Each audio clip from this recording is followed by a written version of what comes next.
What's up, guys? Today we're talking about my garden. I went on almanac.com and designed my own garden. They have a free trial, so save it or print it off and then get down to work.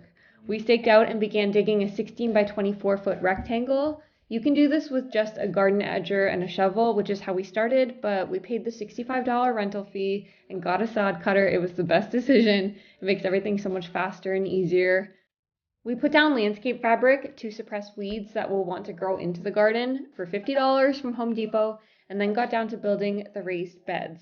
We used 1x12 and 1x8 pine to create 4 L-shaped and 3 squares. I believe the L's are 6 by 3 by 2, but it leaves about a foot or two to travel in between the beds. In hindsight, I kind of wish we went a little bit bigger with the garden because once the plants grow, it gets to be a bit crowded, but we were lucky with the amount of food we got this past year, so I really can't complain.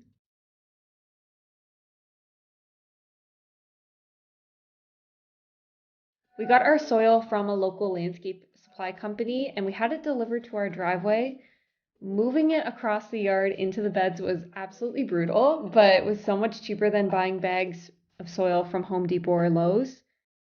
This is the premium garden soil option. We also added in fertilizer as we needed it, and we added in some worms that we found when we were removing the sod.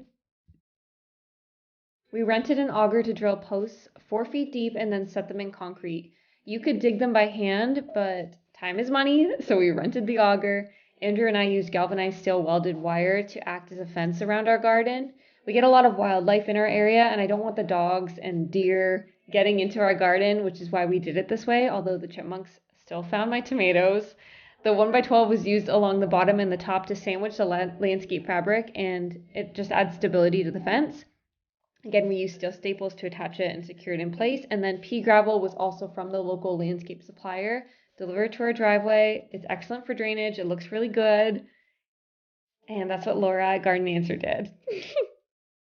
Andrew built a simple gate for our garden using welded wire and 2x4, and then got down to working on the arbor. So we used pressure treated wood for the arbor, and that leftover wood was also used for a little quad pod for my cucumbers to grow up. The arbor's entire design was done on the fly. We didn't really have an exact plan. We just sort of went for it and figured it out along the way. In the end, we opted for a pergola top with a couple inches in between each spaced out, and then some like little fencing on the side. We just thought it looked good. Again, this was really on the fly.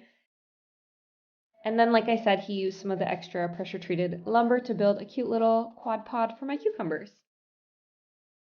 With leftover pine and welded fencing, we built an arbor for my beans to grow up. So it's about 2 feet wide, which is the same as the square planter boxes. I cut out the half circle with a jigsaw while Andrew secured the fencing to the structure.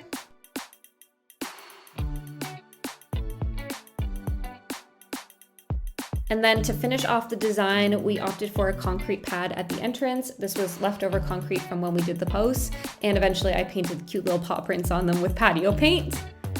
And here's what it looked like. All said and done, it cost $2,700 or just a little bit more than that, which of course can be done for cheaper if you so choose, but we're thrilled with it and we received a ton of produce from it this past year.